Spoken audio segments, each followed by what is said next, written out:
homaan qabu ijoollee Oromoo akka gootan godhaa achiin baasaa isiniin jedha.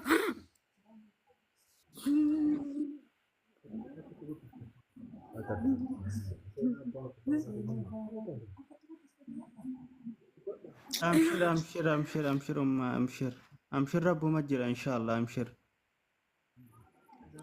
Qoraan duddabaadhee guddifadhee abbaan irraa waraana deemee luka lama irraa fixatee ani ijoollee nama 8 isaa wali guddisee gabba'ee na jalaa baatee harka qadheeyyii homaallee hin qabu qabeenyallee qabaadhee achiisa baasee hin danda'uuf isin iyyadhe amaanaa isinitti haa ta'u akka achiinaa baaftan isiniin jedha.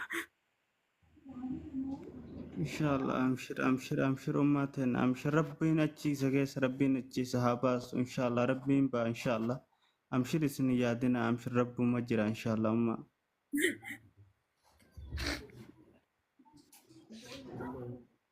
اللي سوري أربيتهم شير قرآن إن شاء الله مجرى وانت يفهم بوينا بابا شكرياد بقنا قانفتاني Ani isiniif rabbiin malee homaan qabu akka achiinaa baaftan hadhaa boru keessatti amaanaa rabbii isinitti haa ta'u jedha. Amaanaa rabbii akka isinitti ta'ee isin achiinaa baaftan mucaa kiyya isiniin jedha. السلام عليكم ورحمة الله وبركاته. وعليكم السلام ورحمة الله وبركاته. جزاكم الله خيرا. ونمان دبنو لنا ربي أكجنو لنا مريب.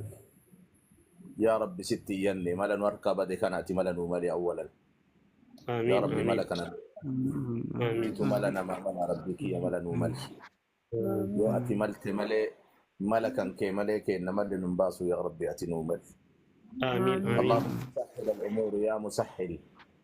يا رب لا سهل إلا ما balansa miibuute nama maratte odoo balansa miibuute tun nama maratte sila warruma balaa kana gursatti buute turte walumaan nutti buute keessattu ilmaan miskiina ilmaan hiyyeessa ilmaan yatiimatti dhufte waan taheefu amma araara jennee dubbatamee jira waan taheefu isin immoo akka isaantu araara diige isiniin hin jenne warra jadda dhugaanni qallatti malee hin cittu yoo afaan qaban funyaaniin baate xixxifteeti warra jadda waan dubbattan hin wallaalina himatuu wallaalina oggaa himattan sirnaan gadi qaba akka lafee nama seentutti himadda yoo immoo irra dibaa gubbaan calaqqisaa yoo san taatu taate suni hangun bubbulti malee waan deebi'a waan isiniin deebiin qaba badiin kun isin irratti deebi badii ofirratti hin deebisina.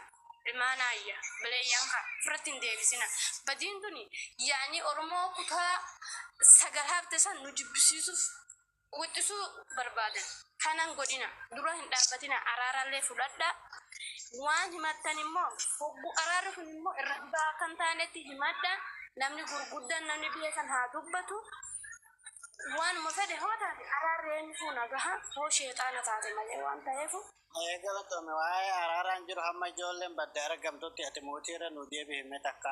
Omare. Na ijoolleen hin badde odoo hin argamne gulluun namaa badde odoo hin argamne eenyutu araara kamii araara marre. Akkasuma waa'ee araaraa boodatti beekna. Omare itti namba ta'uu yoo hin baata. Omare itti jaallatame takka. Sirri.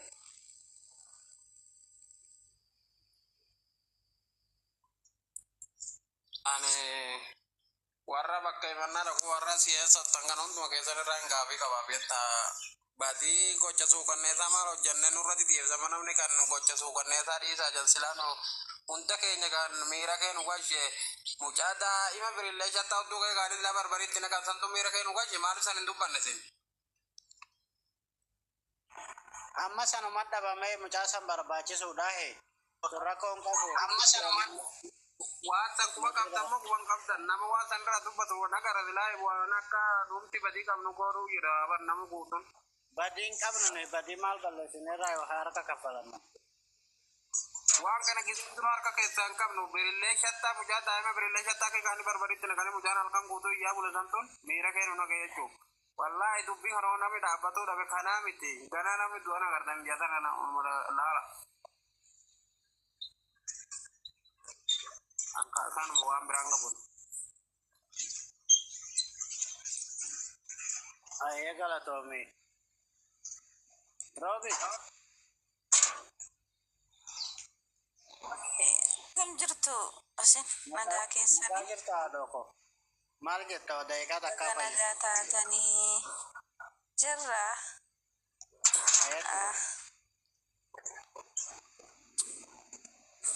Waa xiqqoo dubba'ee maba waan dubbitu nama ibaa yeroo kana anan isiniin jedhu xiqqoo isini namoota of biraa qabdanis akkasumatti kaa araarichi sirriin hanga ufutti angeessanis immoo iyyuu fidaatiin nu agarsiisaa jedha. Tokko lamaan lakkaa'aati. Araarri immoo araara sirrii ta'uu qaba malee araara asiin qabaa achi qabaas miti. Bakkuma isin ilaallettutti yaa'anii gochuu qabdu akkasumas immoo namoota isin fakkaatanii namoota bakka isin bu'anii waanii kana badiin kun iddootii ka'ee gadi qabaati dubbata'a. Si'achi araarri han ufummoo iyyuu akka ammaa kana wal arrabsinee miti. Hunduu araarri yeroo ufu silaa seerrichi har'aa qabaati. Warri walirratti ololtan, warri wal xiqqeessitan walirraa dhaabadhaa jechuu qabani. Dhuma galgala walirraa dhaabadhaa geestii keessa galtanii walirratti hin ololiinaa, walin arrabsiinaa, walin xiqqeessinaa jedhamuu qaba ture. Garuu arrabni itti fufaa jira. Arrabni kun immoo arrabni lafee hin qabu, lafee nama cabsaa yaa Oromoon. Arrabarraa isa ittiin wal lollu, isa ittiin wal dhoonutu nu fayyisuu danda'a. Arrabatu isani baay'ee bareedaadha. Gama lamaanuu achis asis arrabsitoonni kuni gatiin isaaniif kaffalamus hin jiru. Arrabaanis immoo wanti cabu tokkollee hin jiru. Namni beekaadha ofiin jedhu beekumsaasaa hojiitti hiika. Rakkoon qabu isin kanumaan guddattanii waan ta'eef anuma fe'eeyyuu haa ta'u. Namni garuu beekaa jedhamu tokko akka Oromootti Oromoof bu'aa buusuu qaba akka kootti jechuudha. Ani beekaadha yoon ta'e yookiin nagaa buusuudha yookiin immoo balleessaa sanaan bu'aa buusuudha. Garuu afaaniitiin wanti daangaa eegamu hin jiru. Goota kan jedhamu kunis goota daangaa ofii eeggatu, goota qe'ee ofii kabajatu malee goota afaanumaanii asirra deemee saba ofii xiqqeessu miti. Akkasittiin beeka isa anarra jiru. Isa namarra jiru immoo hin beeku. Keessumaa shamarroonni kun arrabni keenya kun baay'ee dheeraadha. Baay'ee abidda qabsiisaa oola. Abidda namni qabsiisu kuni aqeeti silaa dubartiin abidda aamsaa oolti.